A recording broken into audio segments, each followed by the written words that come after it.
Buenas tardes a todos. Muchísimas gracias por su presencia aquí, ciertamente pues reducida en número, pero bueno, como dicen los que saben de esto, cuanto más pequeño es el divisor, más grande es el cociente, o sea que probablemente más vamos a disfrutar nosotros. Hoy nos acompaña el profesor don Fernando Bombal. Antes de entrar directamente en lo que podría ser su currículum y lo que es obligado a hacerla en toda presentación, les pido que me permiten que robe unos instantes a lo que va a ser la palabra del profesor Bombal para explicar algo que para mí tiene un especial sentido a esta presentación. Verán, hace ya muchos años, cuando yo empecé mis estudios de licenciatura, el primer día del curso, nos juntábamos en un aula inmensa, pues todos los que íbamos a las diversas especialidades, unos a física, otros a estudiar química, otros a estudiar lo que fuera. Era un aula enorme donde estaríamos unas 600 o 700 personas. En el grupo, pues yo estaba, como es natural, rodeado de algunos, estuvimos hablando, pues yo voy a estudiar química, pues yo me voy a ir a geología, y a mí se me ocurrió decir, pues yo me voy a atrever con las matemáticas. Y entonces una persona que estaba cercana dijo, matemáticas, pues al fuera de serie de tu promoción lo conozco yo. No me dijo nombres, no me dijo nada, ahí quedó la cosa. Pasó el tiempo y ya empezamos las asignaturas propias de la especialidad. Había alguna en concreto en los primeros años, les pido perdón por no identificarla tanto a la materia como al profesor, en donde si uno entraba en la clase de sopetón, podría ver a quien intentando ahorcarse de la lámpara, a quien intentando saltar por la ventana, a quien intentando cortarse las venas con las hojas, porque no había quien entendiera nada de nada, ni siquiera el idioma en que se estaba hablando. Cuando yo estaba pensando a qué grupo de suicidas unirme, de repente veo que había una persona que estaba tomando notas, que estaba siguiendo, que se estaba enterando de lo que estaba pasando. Entonces recordé y dije, pues este debe de ser el fuera de serie. Y efectivamente, ese era, ese siguió siéndolo y ese sigue siéndolo.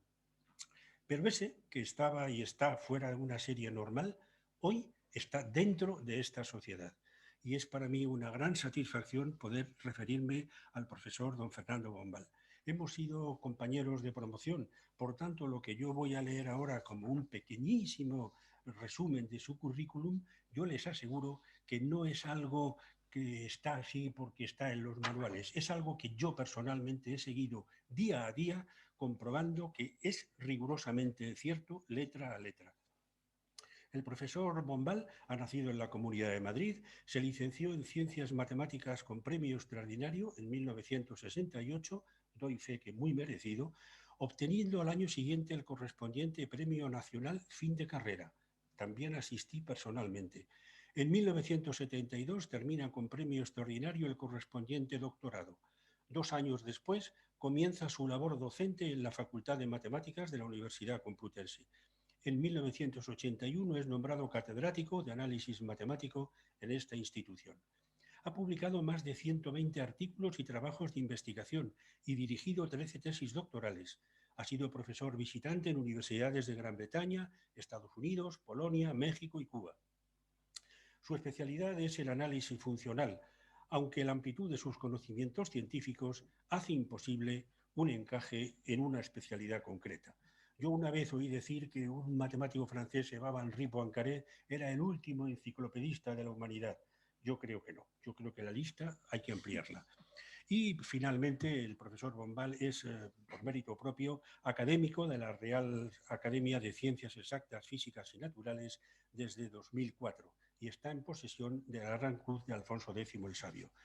Todo esto que acabo de decir responde a una realidad y es para mí un orgullo y en este sentido además con unos ribetes personales muy importantes sentirme aquí al lado del profesor Bombal. Profesor Bombal, muchísimas gracias por su presencia aquí. Es un privilegio y estamos dispuestos a disfrutar de su magisterio. Cuando quiera y gracias. Pues muchísimas gracias. Obviamente, las palabras de elogio de Antonio están motivadas en gran parte por nuestra larga amistad y aprecio que nos tenemos unos a otros, así que se lo agradezco profundamente. Agradezco también a la Real Sociedad Económica Matritense por la invitación para participar en este acto y, por supuesto, les agradezco a todos ustedes su presencia aquí para acompañarnos durante este rato que espero les pueda ser agradable. Voy a compartir pantalla, a ver si lo hago bien.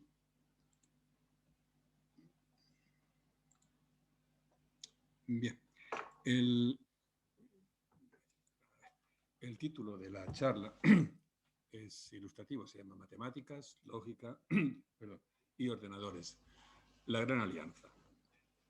La verdad es que desde los orígenes de las primeras comunidades humanas aparece la necesidad de contar pues, enemigos, hijos, miembros de la comunidad, utensilios para cambiar, etc. Hay alguna cosa que esta parte de arriba no sale. Perfecto, muchas gracias. También aparece la necesidad de registrar esos datos y eventualmente la necesidad de operar con ellos. Probablemente el primer instrumento para hacer este tipo de operaciones, contar y hacer operaciones con números pequeños, es la mano. Aparte de la manera estándar de contar con los 10 dedos de la mano, del 1 al 10, a lo largo de los siglos se han encontrado distintos e ingeniosos métodos para poder utilizar la mano para contar mucho más. Por ejemplo, en la parte de la izquierda está la técnica que se utilizaba habitualmente en la India, China e Indochina, utilizando las falanges de todos los dedos para contar hasta 28 con los dedos de la mano. Y esos 28 pues, maneras de contar han sido utilizados de esta otra manera, por ejemplo, por el bien conocido monje irlandés del siglo VII, Beda el Venerable, para considerar los 28 años consecutivos del ciclo solar del calendario juliano y así como sus periodos bisiestos. Ha habido muchas otras modificaciones y capacidades para poder contar con los dedos de la mano. Y también para calcular, digamos, para hacer operaciones con números sencillos. No hace falta aprenderse las tablas duras y difíciles que les cuesta mucho a los niños, como el 7, del 8 y del 9. Y con las tablas del 4 es suficiente para operar con números pequeños. Por ejemplo, aquí para calcular el producto de 7 por 8, pues se pliegan 7 menos 5, es decir, 2 dedos de una mano, y 8 menos 5 de la otra. Total, que hay 5 dedos plegados en total, y hay 3 dedos levantados en una mano y 2 dedos en la otra. El resultado de la operación es dedos plegados multiplicado por 10 más dedos plegados, dedos levantados de una mano multiplicados por los dedos levantados de la otra. Como son 3 y 2, pues 3 por 2, 6, total 56. Y así se pueden hacer muchas más operaciones. En cuanto a los métodos de registro de datos, pues ha habido muchísimos también, desde muescas en las paredes de piedra de las cuevas, en el periodo neolítico, huesos tallados, palos también tallados, o bien los quipus, esta manera de representar cantidades numéricas en una sociedad avanzada como la sociedad de los incas, para tener registros de pago de tributos, etcétera, utilizaban este tipo de cuerdas. Aquí no se ven los colores, pero por ejemplo, estas son cuerdas blancas y como pueden ver en este creo que es el A1, aparecen aquí un 2, que son las centenas, 5 y 4 son 254. La manera de ir, aquí hay un 0, es la manera de ir contando, pues en este caso, si son las cuerdas blancas es ganado menor, son las cuerdas verdes, pues sería por ejemplo el recuento de los bóvidos, etc. Y lo mismo se podía hacer con transacciones de trigo, de alimentos o de herencias o tributos. También cuando aparece poco a poco la sociedad se haciendo más compleja, aparece la necesidad del cálculo, es decir, la necesidad de operar con estos datos que hemos registrado, pues para, como digo, hacer operaciones comerciales o para distribuir herencias o para recaudar tributos, etc. Las primeras maneras de efectuar el cálculo que tenían nuestros antepasados eran muy sencillas y es todavía el método que se utiliza, por ejemplo, perdón, en algunas tribus nómadas de África Central, y es el método de poner un guijarro o piedra pequeña por cada uno de los elementos que quiere uno contar. Por ejemplo, cuando se mete el ganado dentro del redil, pues según van pasando cada uno de los animales, se va depositando un guijarro y al final el número de elementos que hay dentro del redil es exactamente el número de guijarros que aparece en el montón. Así se pueden cuantificar cualquier número, con un número de guijarros igual al número que queremos. Y se pueden hacer operaciones sencillas. Sumar dos números consiste en juntar los montones, restar un número mayor, un número menor, es quitar del montón mayor una cantidad de guijarros igual al montón menor, multiplicar por 2 o por 3 es hacer 2 o 3 montones iguales a los que ya tenemos, pues dividir entre 3 es hacer 3 montones a partir del del montón de guijarros mayores, etc. Obviamente este tipo de cálculos no se puede realizar o es bastante inoperante para números grandes, con lo cual, al aumentar la complejidad de las distintas sociedades humanas, pues se fueron descubriendo mecanismos diferentes para poder hacer este número de cálculos. Y es en el año Mesopotamia, a mediados del cuarto milenio, entre 1500 a.C., cuando utilizan exactamente las mismas técnicas del cálculo por guijarros, pero simplificándolo y haciéndolo mucho más efectivo. Y es utilizar diferentes fichas de arcilla para representar las distintas unidades del sistema de numeración que utilizaban, que es una mezcla del sistema sexagesimal y el sistema decimal. Por ejemplo, la unidad era un cono pequeño, 10 conos pequeños equivalían a una bola, 6 bolas pequeñas equivalían a un cono grande, etc. De modo que para poner 71, por ejemplo, en lugar de tener que utilizar un montón de 71 guijarros, pues ponían un cono grande, una bola pequeña y un cono chico.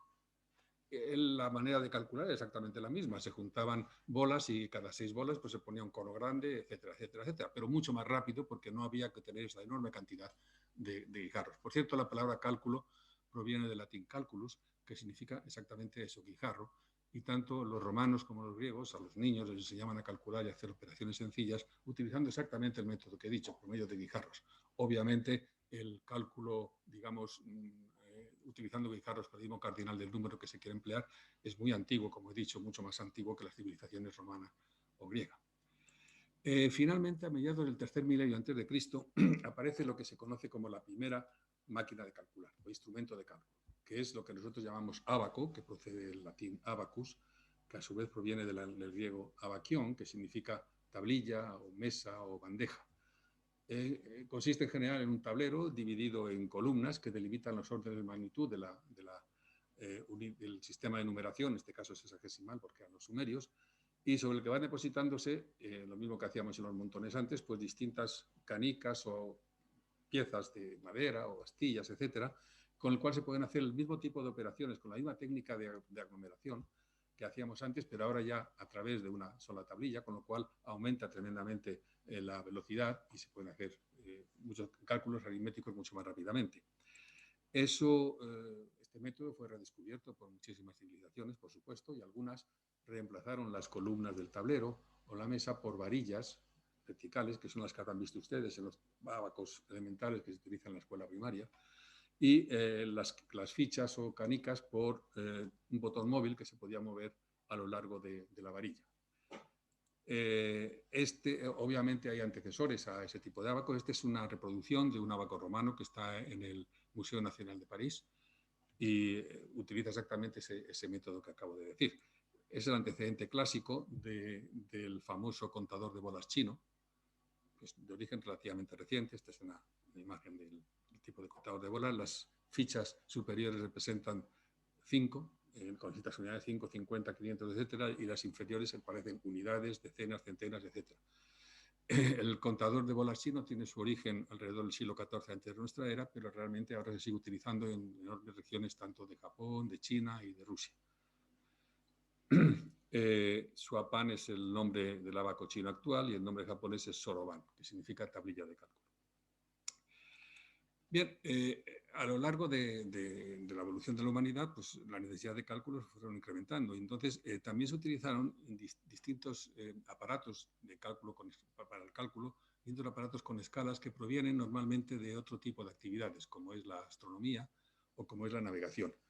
Y un ejemplo paradigmático de esto que digo es el llamado compás geométrico militar, inventado por Galileo alrededor de 1600, y que fue el primer invento que le proporcionó realmente ingresos razonables para su familia, porque como profesor no le pagaban lo suficiente.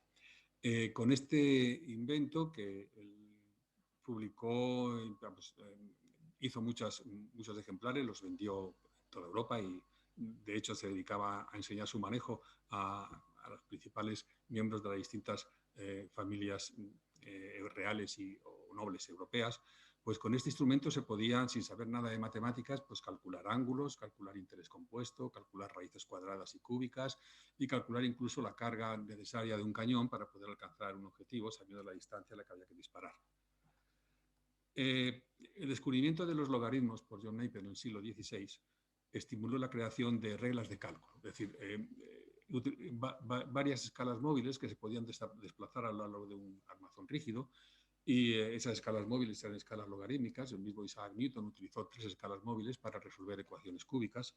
Y finalmente, estos son los precursores de las famosas reglas de cálculo, que a partir del siglo XIX se generalizaron por la demanda, sobre todo a partir de la revolución industrial, de cálculos que tenían los ingenieros y los tecnócratas, y fue el instrumento más usado en la ciencia y en la ingeniería hasta mediados del siglo XX. Este es un ejemplo típico de una regla de cálculo. Esos son, digamos, instrumentos de cálculo primitivos analógicos. Vamos a hablar un poco de las máquinas de cálculo, digamos, más modernas. La primera de las que se tiene noticia se llama Pascalina, y es esta de aquí. Hay 9 todavía en actividad. La construyó Blaise Pascal, pues se llama Pascalina, precisamente para ayudar a su padre en 1642, que a la sazón era recaudador de tributos en la región de Normandía.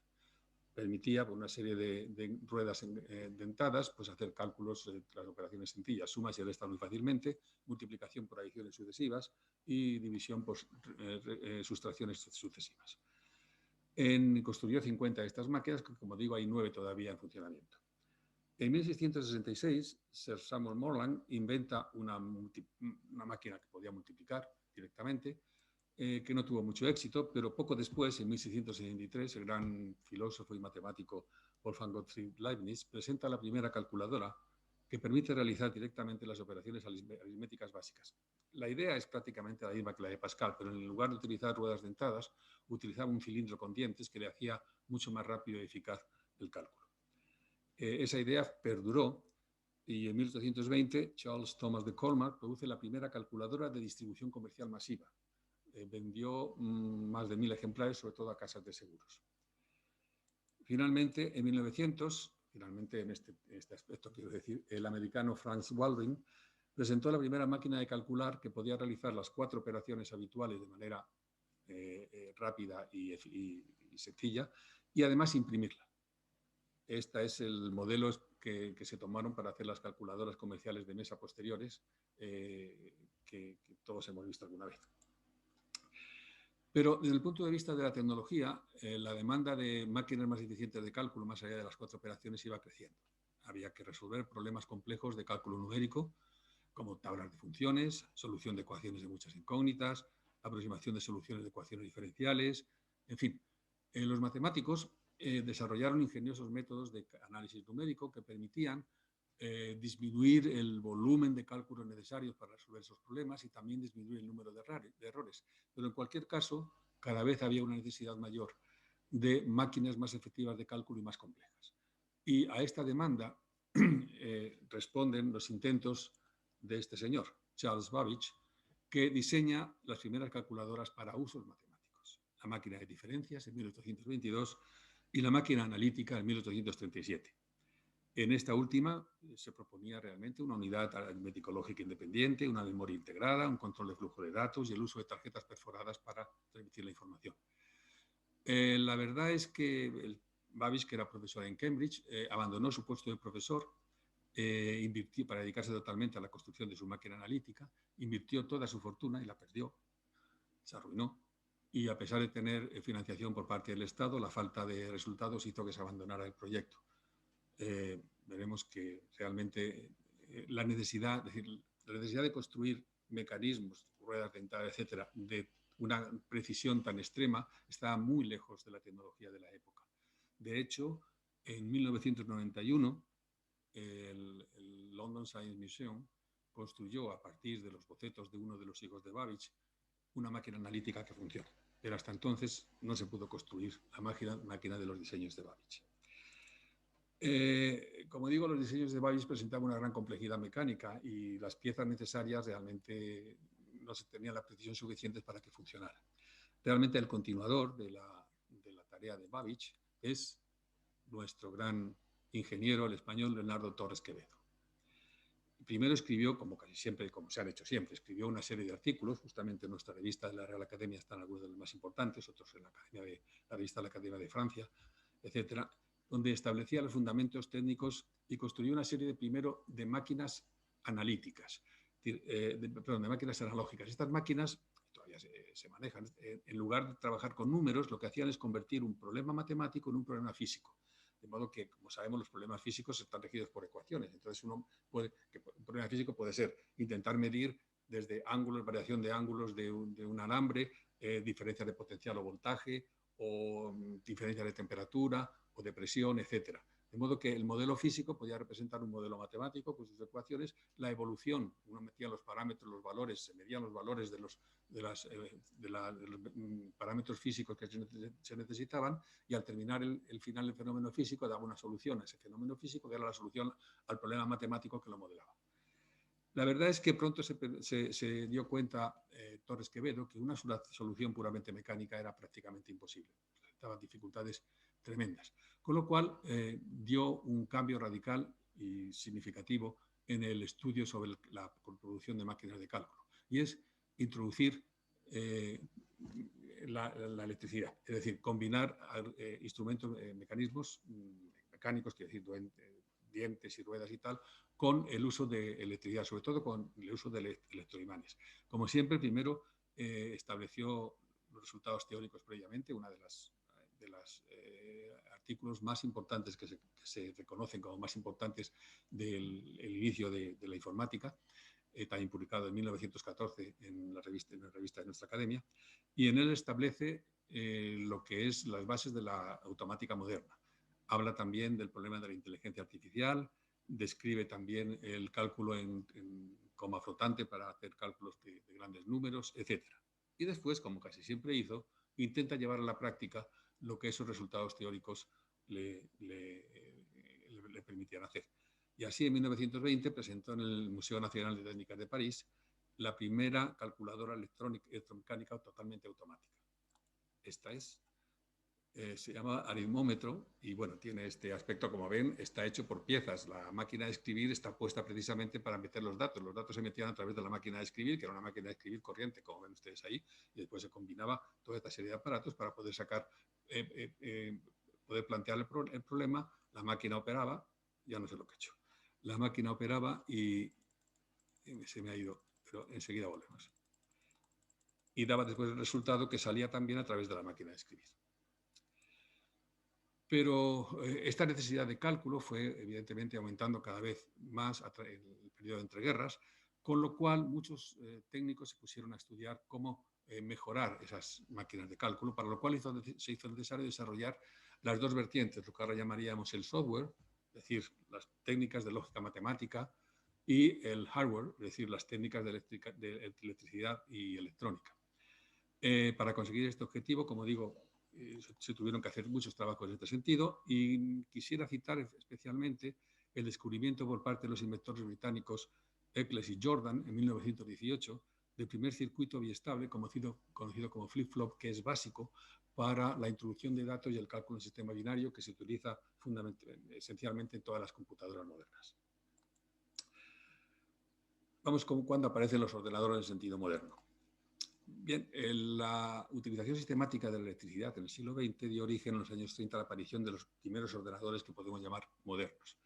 Y así, en la década de los 30, el ingeniero aeronáutico alemán Konrad Zuse construye la primera máquina de calcular, digamos, electrónica, que llamó la Z1, que calculaba el sistema binario, utilizaba relés eléctricos para automatizar los cálculos, y salían sus resultados a través de una cinta perforada. Pero era muy poco fiable, se estropeaba mucho y tenía una pequeña capacidad de cálculo. Entonces, Zuse siguió trabajando y construyó primero la Z2 y después, sobre todo, la Z3 en el año 41, que se considera la primera máquina programable y completamente automática.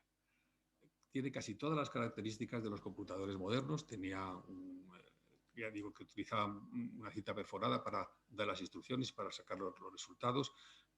Utilizaba también, tenía un circuito booleano, aunque no tenía el salto condicional. Quiere decir que era una máquina realmente muy avanzada para la época. Ninguna sobrevivió a la Segunda Guerra Mundial, y hay réplicas en Berlín y Múnich. De hecho, la Z3, en el año 1998, un matemático mexicano, Raúl Rojas, probó que la máquina Z3, suponiendo que tuviera una memoria infinita, era equivalente a lo que después llamaremos máquina de Turing, es decir, a un ordenador moderno. Prácticamente podría emular casi todo lo que hacía un ordenador moderno.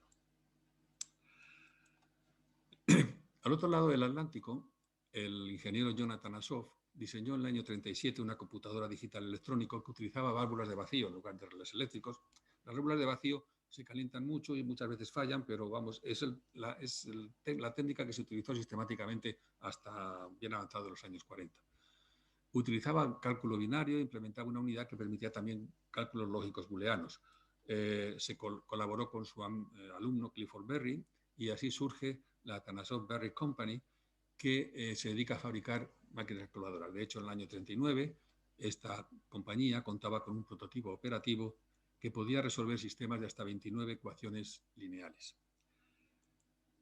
Esta es una réplica de la máquina Atanasoff Berry y, bueno, hay una cierta disputa si el primer computador moderno es este junto con la Z3, pero bueno, hay una disputa legal por la patente de los creadores del ENIAC a la que haré referencia un poco más tarde. En general, en esta época se producen, por tanto, grandes avances conceptuales, pero con una muy limitada capacidad de cálculo. Los grandes avances se van a producir, como desgraciadamente muchas veces sucede, por las necesidades de la guerra, de la Segunda Guerra Mundial. Y a uno y otro lado del Atlántico. Así, en el año 1939, el gobierno británico constituye en Bletchley Park un equipo dirigido por el matemático Alan Turing, un equipo variopinto, donde se juntaban matemáticos, criptógrafos, jugadores de bridge y jugadores de ajedrez, para descifrar los mensajes en general del enemigo que se pensaba que ya iba. De hecho, en noviembre del 39 empieza la Segunda Guerra Mundial, pero esto se crea antes, para intentar descifrar los mensajes de los enemigos, los mensajes cifrados de los enemigos, en particular en el caso de los alemanes, de la máquina Enigma.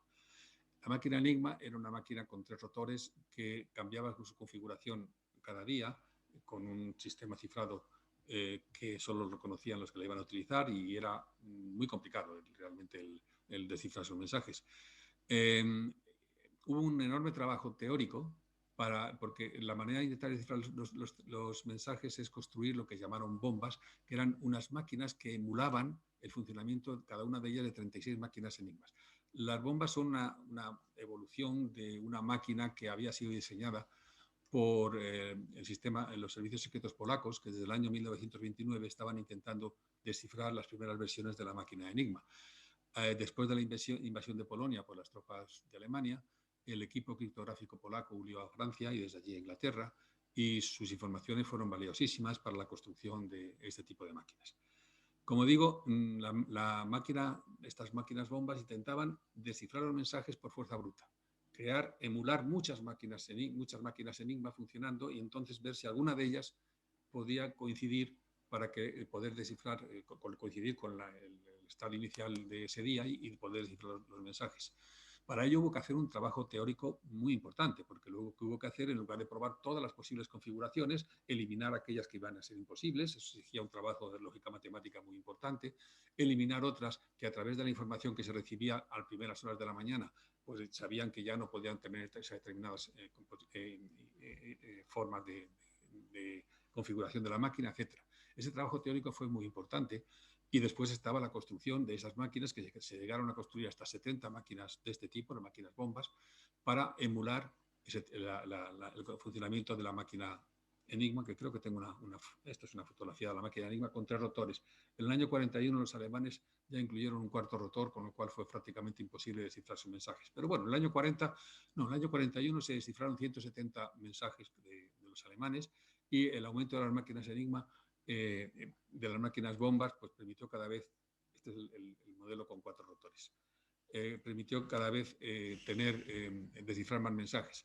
Pero desgraciadamente los alemanes inventaron otra máquina que utilizaban solamente para los cifrados de comunicación entre los altos mandos, que es la Lorenz SZ4042, que hicieron que las necesidades de máquinas bombas fueran tan tremendas que había que buscar otros métodos para descifrar esos mensajes. Y así se construyó el primer computador electrónico diseñado para cálculos lógicos, electromecánico y sin partes móviles, que fue el Colossus Mark I. Su diseño se debe a Tommy Flowers, que obviamente colaboró con Alan Turing, que también estaba, sobre todo en la parte del software, no en la parte del hardware. Se construyeron 10 Colossus y 70 bombas, pero se destruyeron tras la guerra. La existencia tanto de los métodos para descifrar los mensajes secretos como de los integrantes del equipo que logró descifrar estos mensajes, que se cree que acortó la duración de la Segunda Guerra Mundial entre 2 y 4 años, se mantuvo en secreto hasta la década de los 60, bien avanzado en la década de los 60. Bueno, porque además muchos de esos métodos se siguieron utilizando por la inteligencia británica para los nuevos posibles enemigos, digamos, la Unión Soviética, incluso los aliados, pues probablemente. Esta es una reproducción de una réplica de la bomba y esta es una réplica del Colossus Mark II hecha en el año 2006. Al otro lado del Atlántico, sin embargo, en la Moore School of Engineering, era un centro que dependía de la Universidad de Pensilvania, y era un centro que estaba trabajando para la Armada de los Estados Unidos para establecer el cálculo de tablas de tiro para las nuevas armas de la Armada. Eso exigía una gran cantidad de cálculos, la modificación con pruebas y estar comparando tablas, etc. Y en el año 41, John Mauchly, ingeniero que se incorpora a la universidad, junto con su alumno John Ecker, propone la construcción de una calculadora electrónica de tecnología digital y con alta capacidad de cálculo, que se llamó ENIAC, Electronic Numerical Integrated and Computer. Era 1000 veces más potente que cualquiera de las calculadoras de cálculo existentes. Ocupaba 167 metros cuadrados, pesaba 27 toneladas, utilizaba válvulas de vacío que muchas veces estropeaban. Su programación se hacía por hardware, es decir, cada vez que había que programar un nuevo sistema de cálculo había que quitar los cables anteriores, volver a soldarlos, tal, de modo que cada vez que había que hacer un nuevo sistema operativo era un lío, porque había que operar alrededor de 6.000 interruptores manualmente. En fin, operaba el sistema decimal y se estropeaba frecuentemente. En el año 40, esto es un poco aparte, hablando de la polémica con la máquina Atanasov, en el año 46 Mauchly patentó la máquina ENIAC. Y hubo una gran polémica que se estuvo durante mucho tiempo discutiendo y finalmente en el año 1973 un juez federal anuló la patente de Mauchly porque decía que la máquina ENIAC había heredado demasiados componentes de la máquina Atanasov, a la que habíamos hablado anteriormente.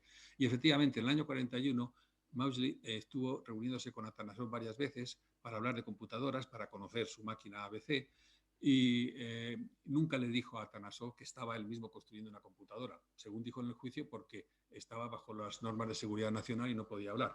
Pero parece ser que efectivamente las conversaciones pues, le sirvieron mucho a Mauchly sobre las ideas que tenía Atanasov. Así que al final no pudo conseguir la patente del ENIAC.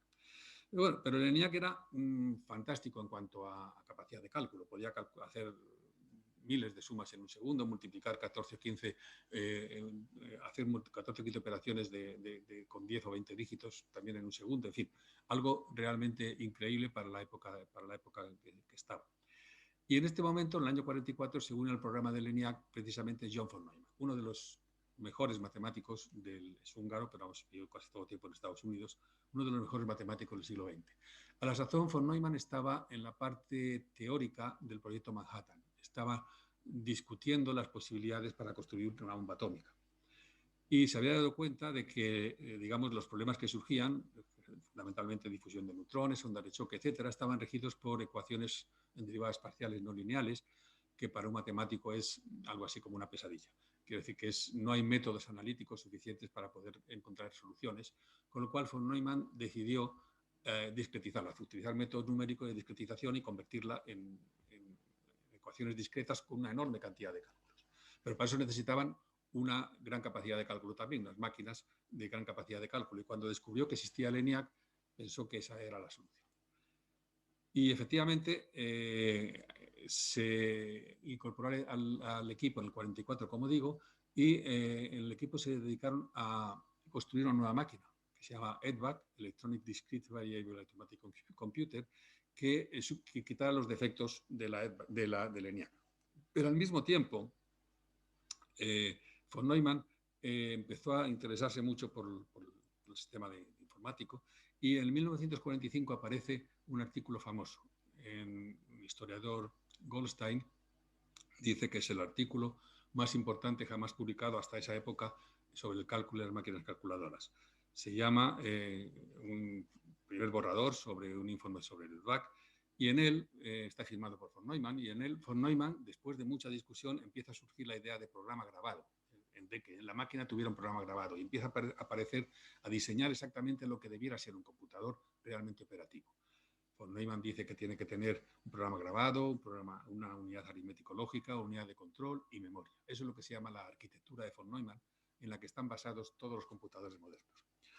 Una vez descubierto exactamente cuál sería cómo se tenía que construir un ordenador, un computador realmente eficaz, los avances de la electricidad y la electrónica hicieron que rápidamente se empezaran a construir máquinas de calcular mucho más pequeñas, mucho más baratas y mucho más potentes. Y su influencia, por supuesto, en la tecnología y en nuestra manera de vivir es realmente no se puede ponderar. De hecho, nuestro mundo no sería el mismo si no existieran este tipo de dispositivos. Y ahora quiero referirme a otro, digamos, aparte de von Neumann, que es el diseñador del hardware.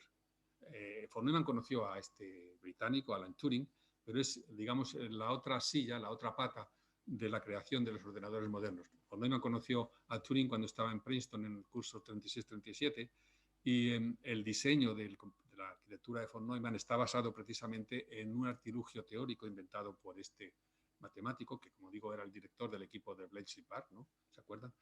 Que es Alan Turing.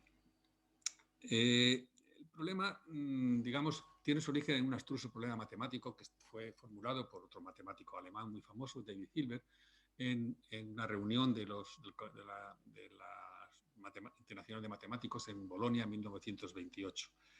Y la pregunta de Hilbert es, ¿existe un algoritmo, es decir, una regla finita de cálculos que permita probar si una proposición bien formulada en el cálculo de predicados dentro de un sistema axiomático es o no un teorema? Es decir, ¿se puede demostrar dentro de ese sistema? A lo mejor con un ejemplo lo ve mejor. Por ejemplo, el enunciado. Todo número par mayor que 2 se puede escribir como suma de dos primos. Es un enunciado perfectamente construible dentro del sistema axiomático de la aritmética normal. Y la pregunta en este sentido de Hilbert diría, ¿ese enunciado, hay algún algoritmo, algún mecanismo que nos diga si se puede demostrar o no? Si es posible demostrarlo. No demostrarlo, es decir, no encontrar la demostración, sino que nos diga, probablemente se puede demostrar o no se puede demostrar. Una de las dos cosas, porque Hilbert pensaba que toda afirmación matemática o era demostrable o se podía dar un contraejemplo, se podía llegar a una demostración de que no era probable, ¿no? Era su gran deseo, por eso formula este problema. Bien, este es un problema de lógica muy importante, para lo cual hay que, digamos, para poder tratarlo matemáticamente, hay que desarrollar pues todo lo que tiene ese enunciado. Por ejemplo, hay que saber lo que es un teorema, es decir, hay que desarrollar, y eso ya estaba desarrollado en la época de Hilbert, toda la lógica matemática, la lógica de predicados, etcétera, para poderlo formular y manejarlo matemáticamente. Y también lo que es un algoritmo. Desde el punto de vista de la definición de la RAE, el algoritmo es un conjunto ordenado y finito de operaciones que permite hallar la solución de un problema. Pero esto no es describible matemáticamente. Y además nos sirve de mucho, porque si la solución a la pregunta de Hilbert es positiva, pues muy bien, porque basta exhibir el algoritmo y ya está. Pero si es negativa, no nos sirve mucho esta definición, porque habría que probar que cualquier algoritmo, sea eso o lo que sea, no va a dar resultado. Entonces, lo primero que tuvieron que hacer los matemáticos es buscar una formulación razonable desde el punto de vista matemático de algoritmo. Los matemáticos llaman un método efectivo de cálculo, que tenía que ser algo que, primero, que tuviera un número, su descripción tuviera un número finito de instrucciones. Después, que después de un número finito de pasos pudiera llegar a la solución. Después, que esa solución eventualmente la pudiera hacer un ser humano con lápiz y papel, es decir, que esa solución podía ser muy rápida, pero que fuera una solución humana. Y la última condición es que no hiciera falta ni ingenio ni inteligencia adicional por parte del ser humano que fuera el procedimiento para que se realizara. Es decir, por eso se llama un método automático de cálculo, que no hace falta que nosotros pongamos nuestras meninges a funcionar. Bueno, describir lo que es eso es complicado. Y para poderlo manejar matemáticamente. La solución fue dada por dos matemáticos, Alonzo Church en Estados Unidos y Alan Turing en el año 36. Turing fue alumno de Church en Princeton cuando estuvo en Princeton.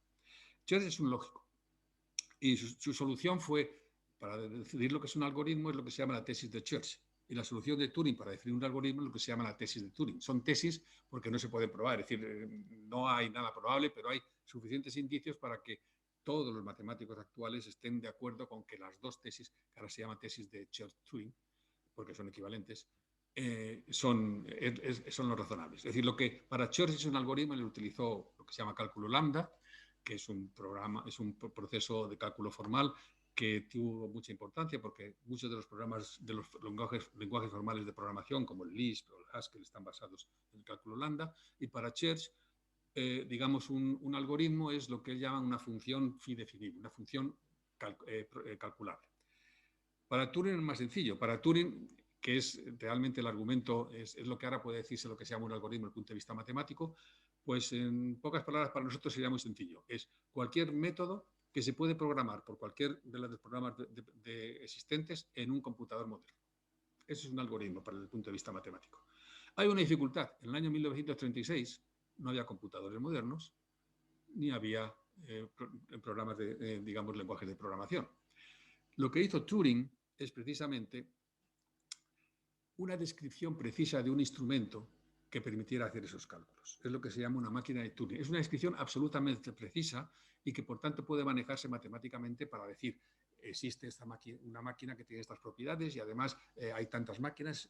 De hecho, Turing probó que eso que se llama máquina de Turing, pues había una máquina de Turing que podía emular cualquier otra máquina de Turing y con lo cual él describió como algoritmo o función computable cualquier método que pudiera ser realizado o computado por una máquina de Turing. Esa es la definición de algoritmo, que es, al fin es equivalente. Las dos definiciones, la de Church y la de Turing, se probó que eran equivalentes. Por eso se llama la tesis de Church-Turing, porque las dos son equivalentes. Y en lenguaje más moderno es la primera definición que hay arriba, que las dos son equivalentes. Todo el mundo, todos los matemáticos y todos los lógicos matemáticos aceptan, aunque no se pueda probar, que eso es verdad, que los algoritmos son exactamente los que se pueden programar en un computador moderno. Esto apareció en la revista Time el 29 de marzo de 1999. Dice, todo el que escribe en un teclado de un ordenador actual está trabajando en una encarnación de una máquina de Turing que John von Neumann construyó a partir del trabajo de Alan Turing. Es decir, John von Neumann no solamente construyó, sino diseñó el hardware, pero el software de lo que es un ordenador está basado en los trabajos de Turing. Bueno, ¿y qué hizo Turing con el problema de la parada? El problema por eso se llama el pionero de la informática, y hay un libro que está traducido al castellano, que es pues si alguno tiene interés, que es muy interesante. La vida de Turing también es muy interesante, supongo que algunos de ustedes sabrán parte del hombre fue muy maltratado por la sociedad. Pero como digo, volviendo a cómo resolvió Turing el problema de la decisión de Hilbert, lo que hizo fue convertirlo en otro problema, lo que se llama el problema de la parada. El problema de la parada es decidir si si existe un programa general que cuando lo metan otro programa cualquiera, en un ordenador, el programa anterior va a decir, con ese programa la máquina se va a parar o no se va a parar. Como siempre, voy a poner algún ejemplo para que ustedes lo vean más claro.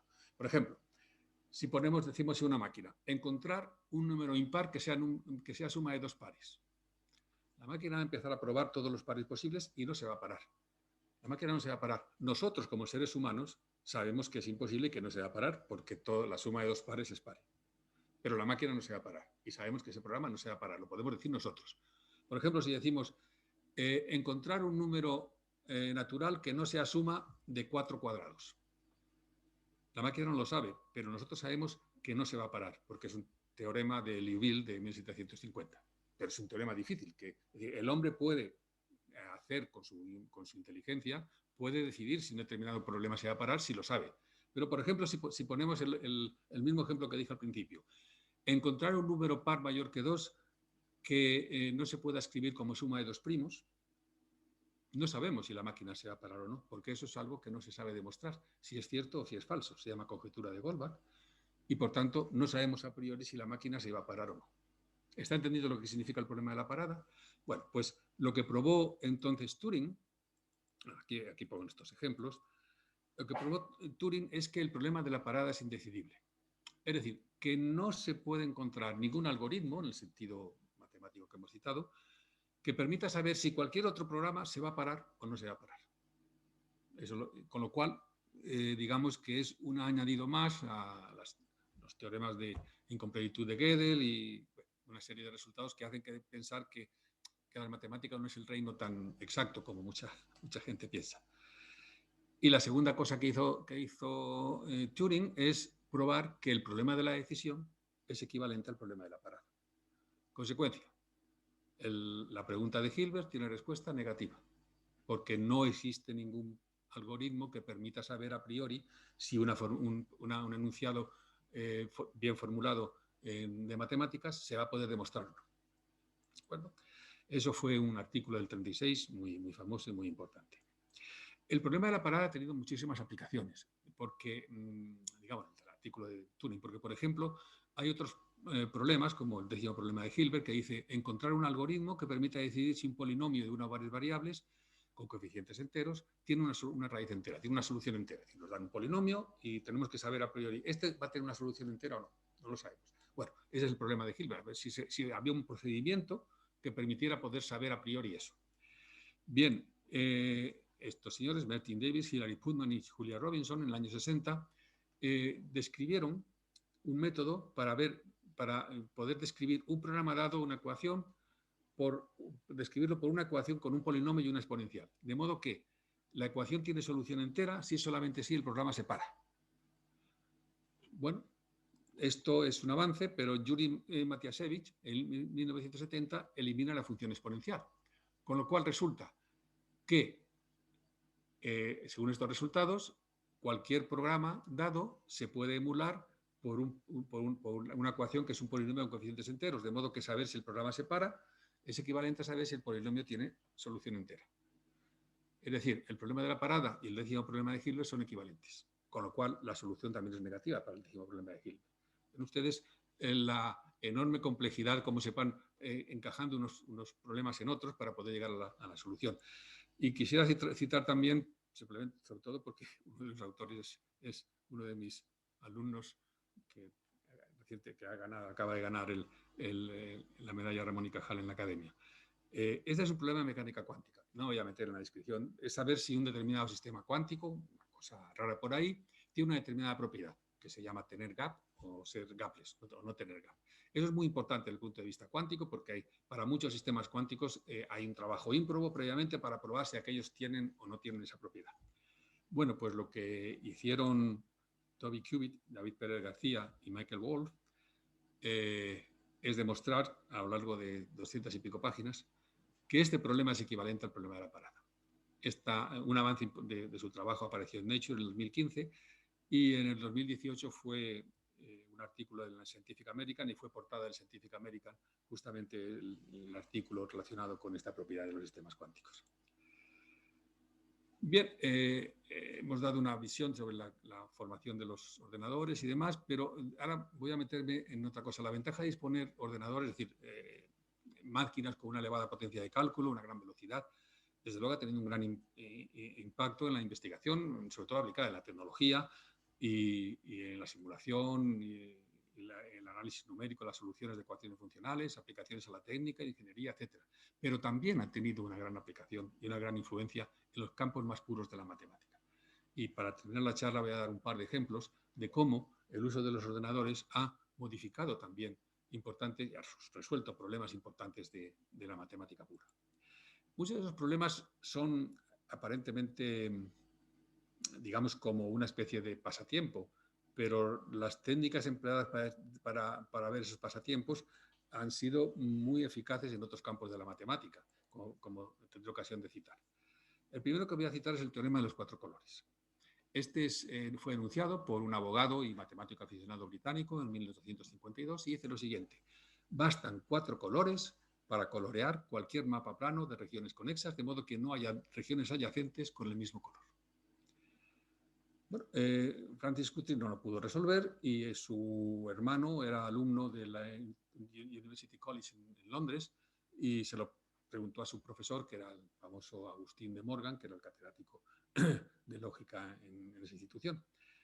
Rápidamente, como él tampoco lo pudo resolver, lo empezó a distribuir este problema entre sus colegas matemáticos y bueno, en el año 1869 este señor, Alfred Bray Kempe, publicó en el American Journal of Mathematics una respuesta positiva, demostrando un trabajo largo y complejo. A partir de ahí fue nombrado Sir y bueno, nombrado profesor de universidad, tuvo un gran éxito, pero en el 1890, 11 años después, un profesor de la Universidad de Durham, Percy John Hewitt, demostró que la prueba de Kempe era errónea. También probó que 5 colores bastan, pero no pudo probar que 4 colores bastaban. Lo que sí probó es que la demostración de Kempe era falsa. Aquí hay un ejemplo de una coloración del mapa de España con 4 colores. Es decir, en general, pues cuando uno se pone a hacerlo, pues normalmente le sale. ¿No? Quiero decir que, pero el problema es probar que cualquier posible distribución de cualquier mapa con cualquier bastan 4 colores para poder hacer colorearlo sin que haya dos regiones con colores adyacentes. Bueno, el caso es que en el año 73, en la primera página del New York Times aparece la noticia de que se ha demostrado un teorema matemático. El problema de los 4 colores se ha resuelto. La razón por la que aparece en el periódico no es tanto por el problema lo puede todo el mundo entender y conocer, sino por el método de demostración, porque para su resolución es fundamental el uso de ordenadores. Después de un largo trabajo teórico muy importante, finalmente todos estos problemas primero se tienen que reducir a algo en donde podemos meter el ordenador, pero esa reducción exige un trabajo teórico ímprobo. Los intentos de 2 décadas de matemáticos para resolver el problema de los 4 colores produjeron una enorme cantidad de técnicas que fueron fundamentales en el desarrollo de la teoría de grafos, por ejemplo, o de la topología combinatoria. Pero como digo, tras un largo trabajo en la teoría de grafos, estos 2 señores, Appel y Heiken, en 1970, pues logran reducir el problema a comprobar 1482 configuraciones básicas. Imposible comprobar todas las configuraciones con todas las posibles variaciones de colores y todo lo demás, no solamente por un equipo de matemáticos, sino por cualquiera de los ordenadores de la época. Entonces lo que hicieron es, 5 años después de trabajo, buscar estrategias. Es decir, primero el trabajo teórico de la reducción, trabajo puramente teórico-matemático. Y después 5 años de trabajo de buscar programas de ordenador, estrategias, distintas maneras de evitar saltos, reducir los cálculos para poder efectivamente reducir los cálculos y poder comprobar estas configuraciones. Y finalmente, tras 5 años de trabajo, 1.200 horas de computación, comprobaron que efectivamente las 1482 configuraciones básicas habían dado resultado positivo. Y por tanto, en 1976 resulta que el teorema de los 4 colores se demostró. Se demostró y por eso aparece en el New York Times, porque claro, es una demostración muy especial. Hay una parte matemática, una parte de lógica, cualquier matemático cualquiera no, los matemáticos podrían seguir. Pero hay una parte que no es matemática, que está fuera de la método habitual de utilización de lógica matemática que utilizan los matemáticos, que es hacer una cadena lógica a partir de una unidad anterior, por medio de las leyes lógicas poder demostrar otro resultado, después otro resultado, etc. Aquí, una gran parte de los resultados está metida dentro de una caja negra, que es un ordenador. Hay que fiar que por los siglos de los siglos, cualquier ordenador va a dar siempre la solución correcta. Los programas de ordenador tienen errores por limitación por ejemplo, de utilizar números no enteros. También puede haber fallos de hardware. Pueden hacer un montón de fallos. Es decir, hay que tener fe en que este tipo de demostraciones, que se llaman demostraciones de silicio, pues puedan funcionar. Y de hecho, hubo una gran controversia, y aquí hay, digamos, la defensa de Appel y Heiken sobre su demostración y las demostraciones que vinieron después con este tipo de técnicas. Dice esto: existe una tendencia a considerar que la verificación de resultados obtenidos por ordenador mediante programas independientes no proporciona una gran certeza de su corrección, como la verificación manual de las demostraciones tradicionales de los teoremas. Este punto de vista es defendible para aquellos teoremas cuyas demostraciones son de longitud razonable y sumamente teóricas, pero cuando las demostraciones son largas y de carácter muy computacional, puede aducirse que, aunque sea posible la verificación manual, la probabilidad de error humano es considerablemente mayor que la de error de máquina. No olvidemos, por ejemplo, que las verificaciones humanas también tienen errores. la prueba de Kempe era falsa y se probó. Y muchas veces pasa en matemáticas, que hay pruebas erróneas, ¿no? Pero, en fin, son demostraciones que alguien después demuestra que no es cierto. Y, bueno, la verdad es que cada vez hay, digamos, menos reticencias a utilizar estas demostraciones de silicio basadas previamente en un trabajo teórico importante. El otro ejemplo que voy a contar, si me da tiempo, bueno, 5 minutos solamente, es la conjetura de Kepler. En el año 1600, el almirante Sir Walter Raleigh, almirante de la flota británica, preguntó a su ayudante, el matemático Thomas Harriot, cuál era la mejor manera de almacenar balas de cañón esféricas en un buque. ¿Cómo se podían almacenar mejor? Bueno, es un problema, aparentemente también que lo puede abordar un matemático. Thomas Harriot era matemático. Esto llegó al conocimiento del matemático más importante de la época, Johann Kepler, en 1611, que lo formuló así: encontrar cuál es la configuración de esferas de un radio dado que tiene máxima densidad. La verdad es que eso se puede plantear no solamente en esferas en 3 dimensiones, sino en círculos en 2 dimensiones o en hiperesferas de n dimensiones. Pero el problema de Kepler es para esferas de 3 dimensiones. En 2 dimensiones, aquí hay algunas distribuciones de configuraciones en círculos, cuadrada y hexagonal. Otra vez he dado y... ¡Ay, ya! Voy anterior. No, bueno. En 3 dimensiones se pueden poner estas configuraciones y efectivamente en estas configuraciones regulares de esferas, Gauss probó que la configuración hexagonal o cuadrada es igual de este tipo, es decir, el plano en el espacio era la óptima. Siempre que las configuraciones fueran regulares, es decir, que los centros de las esferas formaran un retículo simétrico. Exactamente es la configuración que se utiliza en las fruterías para colocar las manzanas y las naranjas y los frutos esféricos, ¿no? Es decir, colocar en la fila siguiente la naranja en el hueco que queda entre las otras 4. El caso general, es decir, sea cual sea la disposición, es mucho más difícil y forma parte del problema 18 de Hilbert.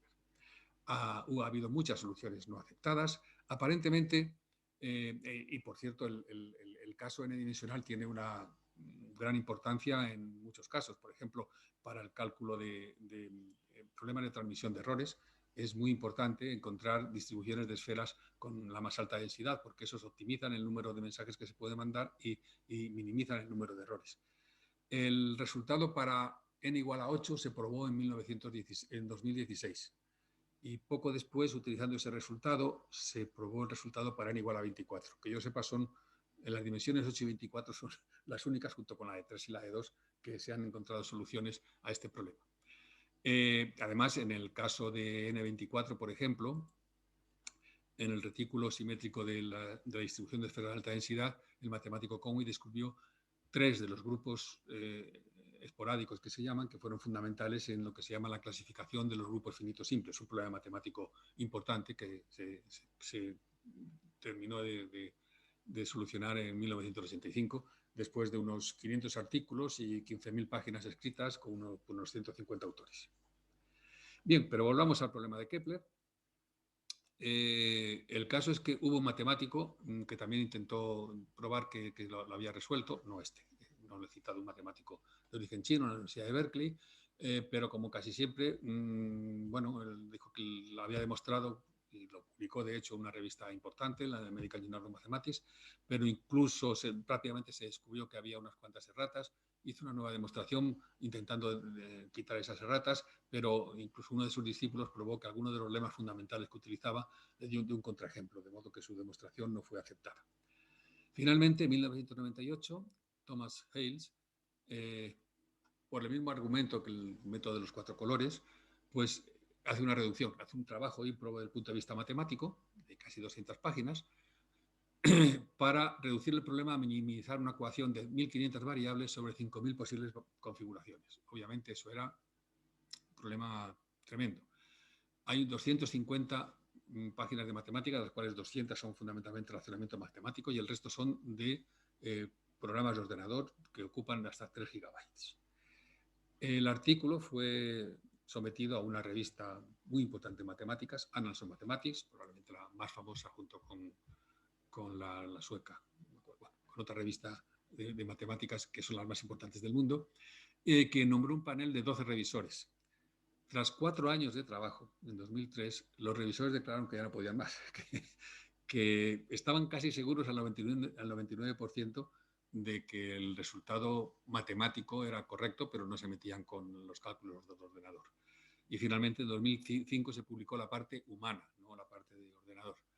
El señor Hayes no estuvo muy contento con eso y desarrolló un programa, el proyecto FlySpec, en 2003, para transcribir sus pruebas, aparte matemática, a un lenguaje puramente formal. Eso es un trabajo ímprobo, es decir, cualquier demostración en matemáticas utiliza un lenguaje que no es el de lógica formal, porque eso, el demostrar solamente que yo que sé, que 2 más 5 es igual a 7 con los axiomas de Peano, pues lleva un montón, eso no es demasiado, pero lleva bastante tiempo. Pero convertir cualquier demostración larga en matemáticas en lógica formal es enorme.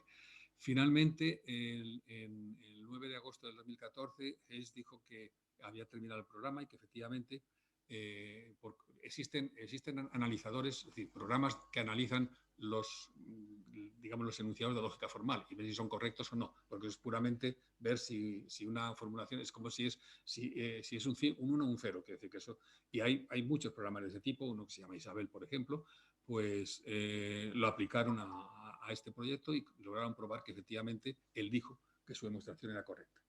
Así que en principio se da por probado el teorema de los 4 colores.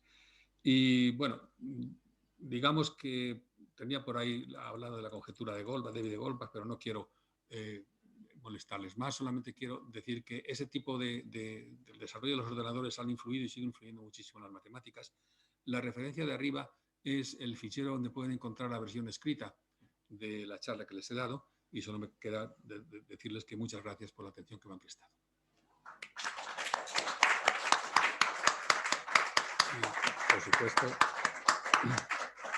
Por supuesto, si tienen alguna pregunta y yo soy capaz de contestarla, pues con mucho gusto lo haré.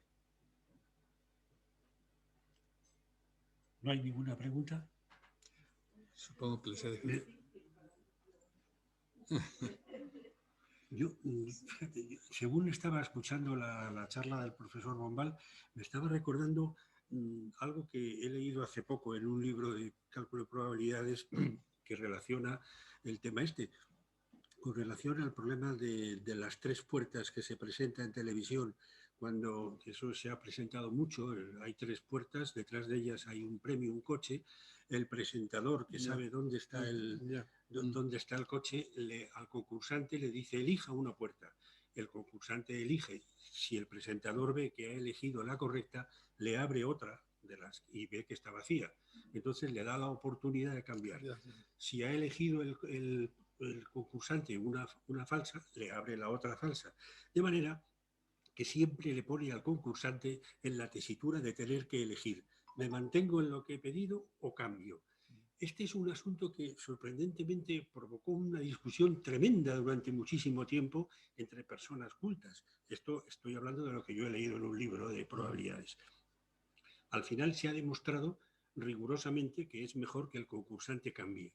Pero me llama la atención que un matemático muy famoso, como era Paul Erdős, dijo que él no se quedaría convencido hasta que se hiciera una buena simulación por ordenador y se demostrara que efectivamente el concursante al cambiar duplica su probabilidad. O sea que me ha traído al recuerdo esto, lo que ha comentado el profesor Bombal, de la simbiosis entre la teoría y la práctica.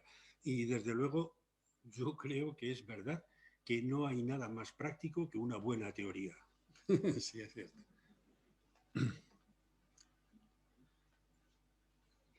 ¿Alguna pregunta más? Con seguridad que vamos a aprender. Una cosa que a mí me llama la atención, que tampoco sé si es riguroso o es muy periodístico, es que los astronautas que llegaron a la Luna por primera vez tenían a su disposición un software que era nada en comparación con el que tenemos hoy en día. Sí, es cierto. Realmente... es decir, era muy arriesgado porque la capacidad de cálculo del Apolo 11 era bajísima, era mucho más pequeña que cualquiera de estos ordenadores, ¿no? pero bueno, mucho más que la que tenían con regla de cálculo. Pero, sí, sí. y bueno, y les ayudaban los muchos ordenadores que tenían en Houston. Sí, Pero sí. también. Pero Pero bueno, es cierto que era muy arriesgado. Si tenían que tomar decisiones con la información directa, pues probablemente no tenían capacidad de cálculo para resolver algunas de las ecuaciones diferenciales que saldrían como consecuencia de la simulación. se me hace increíble que se arriesgaran en esas condiciones. Pues Bueno, si no Colón hay... no tenía ordenadores. ¿Sí? Que Colón no tenía No, ordenadores es y llegó a verdad. América. Eso es cierto, eso es verdad. Yo la verdad es que no tengo ninguna pregunta, pero sí quería darle las gracias porque ha sido una conferencia estupenda. Que me ha parecido muy interesante ese recorrido por esos aparatos que yo sí que conocía un poco la vida de Alan Turing y lo que le pasó. Estábamos antes hablando de la película que hicieron recientemente. Imitation Game. Entonces, Imitation Game es una película, se me olvidó comentarlo, que hicieron sobre los primeros trabajos de Alan Turing. Trabajó después en biología, muchas otras cosas. y la recomienda, ¿verdad? O, aunque La solo sea por recomiendo. conocer. Sí, yo creo que, bueno, parece ser que hay aspectos personales de Alan Turing que no están demasiado bien reflejados en la película, pero en general yo creo que es una película que merece la pena ver. Y ha sido muy interesante, ya digo, el recorrido que hemos ido haciendo todos, entendiendo cómo se van haciendo más complejas y se van perfeccionando y en definitiva se sigue avanzando pese a lo que en definitiva es la mejora y el estudio y que hay pasos que no funcionan, pero bueno, por otra vía, de otra manera, es muy interesante esa unión también siempre está ahí, ¿no? De la lógica, las matemáticas, la física, es apasionante, desde luego. Sí, Y lo que tenemos que tener claro es que, como bien ha dicho Antonio, el hardware es importante y el desarrollo de la tecnología pues, está basado en el desarrollo de los microprocesadores cada vez más potentes, etcétera. Pero sin software no funciona nada. Quiero decir que hay una gran cantidad de trabajo y de sudor detrás de cada una de estas cositas que hacemos aquí, de las cajas negras que estamos utilizando sin darnos cuenta, ¿no? Por otro lado, la definición misma de ordenador es, digamos, nosotros estamos acostumbrados a un ordenador digital utilizando circuitos electrónicos, microprocesadores, etcétera. Al principio eran circuitos integrados con transistores, eso lo hizo la Bell Company en el año 55. El primer microprocesador lo fabricó Intel en el año 1971, quiero decir que es anteayer.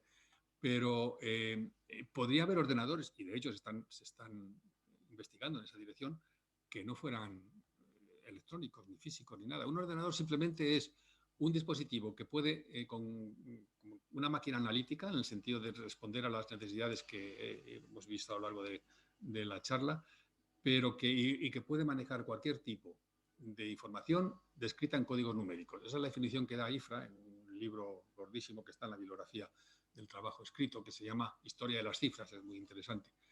Da como 10 definiciones de ordenador, pero hay ordenadores biológicos ya. Quiero decir que se utilizan, se utiliza en lugar de la electrónica, se utiliza la composición de neuronas. Se están intentando hacer, son ordenadores muy poco potentes y muy elementales.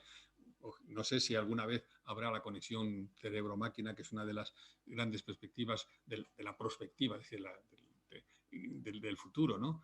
Pero quiero decir que estamos fiándonos en los ordenadores porque hasta ahora se está cumpliendo la ley de que no sé si cada 5 años se duplica la velocidad de los microprocesadores, o cada 2 años, no me acuerdo cuánto, es una ley por ahí empírica. Pero eso a lo mejor se acaba, igual que se acaba el petróleo. Quiero decir que a lo mejor hay que buscar otras alternativas cuando las necesidades de cálculo vayan superando a las capacidades del hardware que tengamos, ¿no? De momento ahora hay supercomputadores que hacen realmente una enorme función. El supercomputador que hay en Barcelona, por ejemplo, está haciendo una enorme función en el trabajo de descubrir nuevos medicamentos y nuevas vacunas, porque la modelización de cómo funcionan las distintas moléculas, en lugar de hacer experimentos inmediatos con los animalitos y ver qué pasa y tal, se hacen en el ordenador y se hacen muchísimas a la vez y se ahorra muchísimo tiempo y muchísimo dinero. Y ese tipo de cosas exige una cantidad de cálculos absolutamente increíbles. Pero quiero decir que efectivamente la computación, en particular los ordenadores, influyen decisivamente en nuestra forma de vivir. Y creo que todo el mundo nos damos cuenta de ellos, pero a veces no nos damos cuenta de todo lo que influye, y es mucho.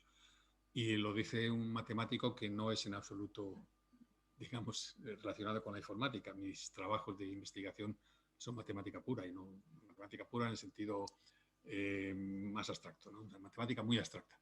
Entonces, lo que sucede es que incluso en la matemática abstracta, yo no he utilizado programas de ordenador nada más que para procesar textos científicos, pero compañeros que trabajan en en otras áreas de matemáticas, el uso de los ordenadores es frecuentísimo para poder prever posibles resultados teóricos y poder, digamos, cerrar puertas. Es decir, a lo mejor te metes por un camino que no va a dar a ningún lado. El ordenador te permite saber si a lo mejor aquello va a funcionar o no va a funcionar. Entonces, eso quiere decir que te va dirigiendo. Y en otros sitios es esencial. Por ejemplo, el diseño de grupos cristalográficos para la geología. Los ordenadores permiten modelarlo inmediatamente y reconocer los minerales con una pequeña observación microscópica. En fin, ¿para qué les voy a aburrir más? Quiero decir que estamos viviendo en un mundo donde la tecnología informática es esencial y repercute en todos nuestros aspectos de la vida. Sí. Una cosa le quería yo sí, dígame. Comentar, no sé, es una cosa del colegio, de las clases de matemáticas, que había una profesora que ahora estamos usando el cálculo en base 10. Bueno, pues ella nos hacía estudiar cálculo en base 6, en base 5, en base 4. Los ordenadores estos son capaces de calcular todas esas bases. Sí, eso y se siguen usando, porque es que sí, esencialmente es yo tengo un jaleo, me acuerdo que me hacía un jaleo, yo decía 5 más 5, 10, pero en base 6 no son 10, son 7. No, sigue siendo 10, lo que pasa es que se escribe de manera distinta. Ah, se escribe, claro, estaba confundida. Las bases es explicar, es decir, 10 guijarros son 10 guijarros. Sí. Decían 10 ovejas son 10 ovejas. Usted puede escribir las 10 ovejas con un 1 y un 0, se está utilizando el sistema de numeración. Pero eso decimal. Es cálculo 10, ¿no? Eso es un 1 y un 0 en base decimal, pero si no utiliza base decimal, si utiliza base 2, en lugar de 10 ovejas tendrá que poner 1, 1, 0.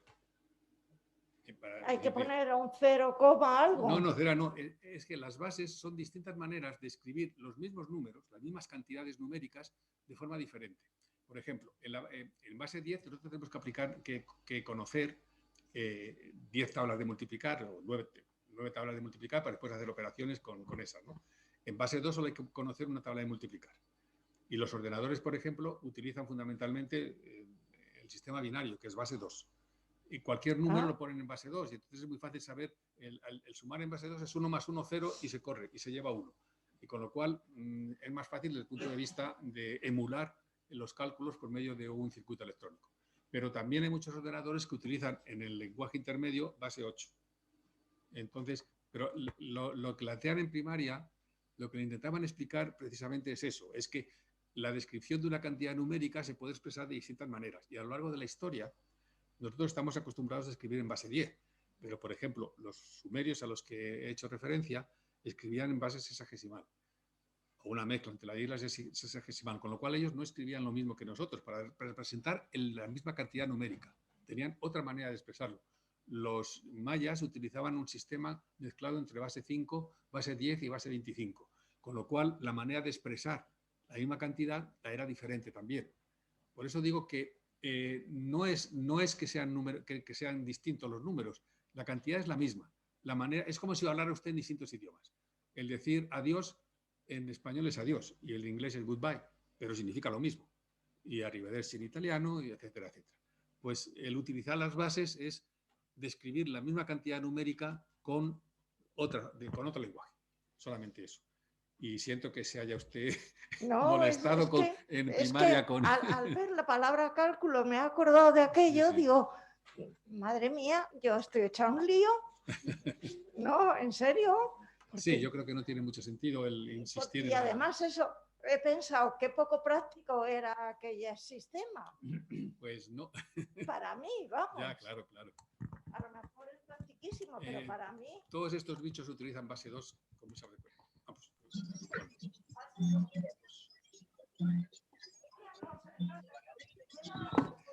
Esa es la más sencilla.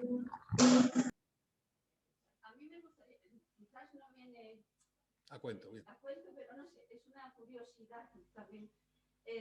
Todas matemáticas, por ejemplo, me resulta curioso ahora en la tienda, cuando pasas, te dan la cuenta, los códigos de barra, ahora los QR, todos son completamente diferentes para los millones de artículos que hay. Entonces, claro, eso entra dentro de un sistema de una máquina calculadora. Exacto, es una máquina automática. Es un sistema de códigos. Igual que los números son códigos, estos son códigos más complejos. Lo que hace, hay un lector óptico cuando le pasa a usted el código de barras en la máquina y lo que lee son las barras y cada barra significa información. Hay un montón de barritas. Unas barritas significan el producto, digamos el origen, la cantidad, el precio, y también al mismo tiempo esa barra le está diciendo al almacén correspondiente, ojo, que un ejemplar de esta lata de judías la hemos vendido, con lo cual hay una lata menos. Y entonces al final del día en el almacén pueden decir, nos faltan latas de judías, hay que pedir latas de judías, o no lo hace el mismo sistema automático pide al fabricante, oiga, mándeme usted latas de judías. Pero sí, es así, es un código, pero son códigos sencillos. Lo que pasa es que exige una capacidad de cálculo que antes no se tenía. Un lector óptico y una capacidad de cálculo alta. Ahora los ordenadores normales comerciales la tienen y por eso pueden hacer ese tipo de operaciones que antes se sabía que se podían hacer, pero digamos eran muy complejas. Antes, en lugar del código de barras, te ponía una etiqueta que decía origen España, pesa tanto, el precio es tanto y da toda esa información. Después había que hacer el balance cada cierto tiempo, cada 6 meses. Vamos a ver cuántos calcetines hemos vendido y los que nos quedan para después ver si tenemos que pedir o no. Ahora todo lo hace automáticamente la máquina porque hay un sistema que recoge esos datos y los almacena y los puede procesar. Ese es uno de los ejemplos típicos de cómo nos han cambiado la vida este tipo de cosas. Además, para tantísimos artículos como hay, todos los códigos son diferentes. Igual que pasa que eso con los QR. Bueno, son diferentes, varían ligeramente, con pequeñas variaciones la cantidad de variaciones. Lo que hay que ver para ver el número de barras que hace falta es qué necesidad tenemos de información. Si tenemos una necesidad de información de 2 millones de ítems, pues se pueden diseñar las barras suficientes para que sea suficiente para eso. Pero normalmente con el código barra normal es muchísimo más cantidad de información que eso. Muy bien, muchas gracias. Nos están llegando comentarios en el chat. Le dan las gracias por su interesantísima conferencia. Y en concreto, Gustavo comenta, en el libro de Noah, titulado 21 lecciones para el siglo XXI, que hacen comentarios sobre la relación mente-ordenador, dice que todo ello es como una faceta relacionada con el globalismo, que le resulta preocupante, no sabe si podría hablarnos sobre ello y le felicita por una excelente conferencia. Muchas gracias. Gracias. Yo, desde luego, no puedo opinar sobre el tema porque no lo conozco en profundidad. ¿Usted está contento por cómo está evolucionando las matemáticas entre los jóvenes? En estos años en que cada vez más jóvenes están pidiendo la carrera, ¿usted esto puede responder? ¿Qué es lo que está pasando? Cada vez piden más nota. Tengo mi análisis. Yo he sido profesor de la Universidad Complutense desde el año 69, desde el año 72, el año 72 y de las oposiciones agregado que no había entonces de catedrático. Llevo 46 años estuve dando clase y he notado una gran evolución. Digamos que las matemáticas muchas veces por necesidad, aparte de la vocación que existe siempre existen carreras vocacionales, pero lo que muchas veces la gente está motivada no solamente por lo que le gusta, sabe lo que no le gusta. Y dentro de lo que le gusta, pues aquello que probablemente piense que le va a dar una mejor salida profesional para su vida. Digamos que en los años 60, 70 y 80 en España había una gran necesidad de ingenieros. Entonces había las notas más altas, porque las notas no las ponen las facultades. Las notas de corte es una relación entre las plazas disponibles y la demanda que hay. De modo que si hay 25 plazas y la piden 100 personas, pues entonces hay que poner el número de corte en las primeras 25 personas. Es decir, es un algoritmo automático. Quiero decir, que nadie dice, ahora voy a decir yo que para entrar en matemáticas hace falta nota 13, 13 de corte. No lo dice, la Facultad de Matemáticas no lo dice. Lo dice simplemente la relación entre la demanda y la oferta de plazas. Bueno, pues la nota de corte de las ingenierías en los años 60-70 era mucho más alta, porque había más demanda de ingenierías. Entonces, había gente que no llegaba a esa nota y entonces decían, bueno, tengo que pasar un año para poder después pedir el traslado, voy a aprovecharlo para hacer matemáticas. Y entonces mucha gente se metía a hacer matemáticas porque hacía falta una nota de corte muy baja, 5. Y el desastre en esos cursos de matemáticas era tremendo, porque había una enorme cantidad de gente con muy poca formación. Lo que siempre hemos notado en la Facultad de Matemáticas es que en la formación, incluso nosotros mismos cuando llegamos, la formación suministrada por la escuela secundaria no era demasiado compatible con las necesidades, con lo que nos enseñaban cuando llegábamos allí. Quiero decir que, y lo que ahora se exige una carrera universitaria. Yo creo que se ha mejorado en ese sentido, pero sigue habiendo un laxus importante. Yo creo que lo que está pasando ahora es exactamente lo mismo. Resulta que la carrera de matemáticas, que siempre ha pasado lo mismo, es decir, es una de las carreras donde los egresados tienen una mayor capacidad, una mayor posibilidad de colocarse pronto. Antes a la salida a la enseñanza o la investigación, pero desde los años 70 hay muchísimos matemáticos que se colocaban en la banca, en entidades financieras, en seguros, en empresas para la cuestión de control de calidad, en SEAT, por ejemplo, y cosas por el estilo. Eso se sabía y había mucha gente, compañeros nuestros, que se metían por allí, otros se dedicaban a la enseñanza, pero no había esa publicidad que después se ha dado. Ahora resulta que en los últimos años se está diciendo que los matemáticos no tienen problema de paro, que cualquier con el título de matemáticos pues encuentra rápidamente trabajo. Bueno, en parte yo creo que puede ser verdad que sea más fácil porque hay mucha más demanda en muchos casos, pero lo que ha hecho eso es aumentar la demanda de gente que quiere hacer matemáticas precisamente porque piensa que es una buena salida profesional. E inmediatamente, como las aulas no han crecido, no pueden crecer, sino que siguen siendo las mismas, pues el número de puestos posibles es pequeño.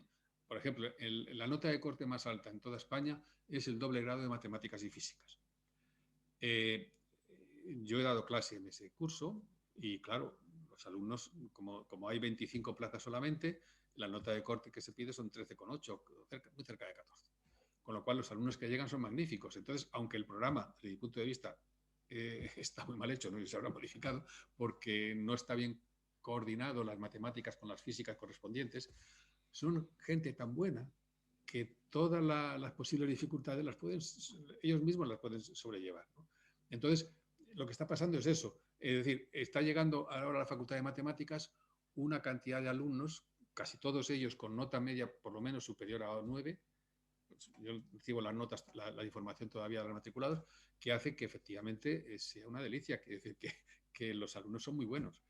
Pero la nota no la pone, como digo, la facultad, sino la demanda. Y yo creo que es un problema, vamos, es una cuestión un poco de que se ha difundido en los medios de comunicación, efectivamente, eso que la posibilidad de encontrar un trabajo es mayor entre los matemáticos.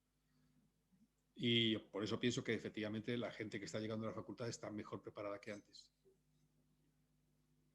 Y mis compañeros lo agradecerán. ¿No hay ninguna observación más? Pues nada más. Bueno, sí, yo quería, en relación con lo que ha dicho el profesor Bombal, cuando yo estaba en la empresa, que al principio yo me tuve que desviar al mundo antimatemático porque no era nada matemático lo que se hacía allí, pero se recibía una revista que se llamaba Computer World y me llamó la atención un artículo, que eso nunca lo olvidaré, que se titulaba Los ordenadores no discuten y describe un mundo en el que los ordenadores lo son absolutamente todo. Son la justicia, son la policía, el ser humano se limita simplemente a vivir y como mucho disfrutar de los placeres físicos y nada más. Todo lo demás lo deciden los ordenadores. Así las cosas, un ciudadano un día decide pedir, por supuesto por ordenador, un libro que se llama El secuestro y asesinato de Mary Smith, por ejemplo, y lo pide. Pero quiere la circunstancia que en esos días casualmente a una niña que se llama Mary Smith la secuestran y aparece asesinada. Esto va a la policía. A pesar de la perfección de los ordenadores, en este artículo se dice que se mezclan las circunstancias con lo que los ordenadores identifican al peticionario del libro como el autor de ese asesinato. Y, como los ordenadores son policías y son jueces, ese señor es llevado a juicio y acaba siendo ejecutado. O sea que el que los ordenadores algún día puedan, es una ficción, evidentemente, pero el que algún día los ordenadores puedan llegar a sustituir al ser humano, pues no sé. No, yo eso no Yo lo creo, espero que no, pero ese tipo de circunstancias que tú apuntas se han dado. Es decir, hay casos donde te pueden borrar toda la información. Toda nuestra vida está metida en los registros. Y hay casos de testigos protegidos y todo lo demás que lo que han hecho es hacer es una nueva personalidad. La propia administración del Estado, es decir, la propia policía. Les han borrado sus datos en Estados Unidos, y quizás les cambian el número de identidad de la Seguridad Social, le cambia el carnet de conducir, los datos y tal, y todos sus registros se borran. Entonces esa persona ha desaparecido. Y eso se puede hacer por una razón, digamos, ética y buena, o por una razón malvada, ¿no? Quiero decir que esas cosas. Y por otro lado, ese mundo que describe con los ordenadores ya lo había inventado Aldous Huxley. Se llama un mundo feliz. Ah, sí. Ahí no había ordenadores, pero resulta que el procedimiento era el mismo. Nos quedaremos con que la música es matemática, ¿no? Bueno, yo creo que algo más, pero, Bueno, por pero vamos, supuesto. que tiene que ver con las matemáticas, está claro. Está claro. Sí, sí. Bueno, pues muchísimas gracias a todos Muchas ustedes gracias por a su todos. presencia aquí. Muchas gracias, Fernando. Pues ya ves. Se queda aquí el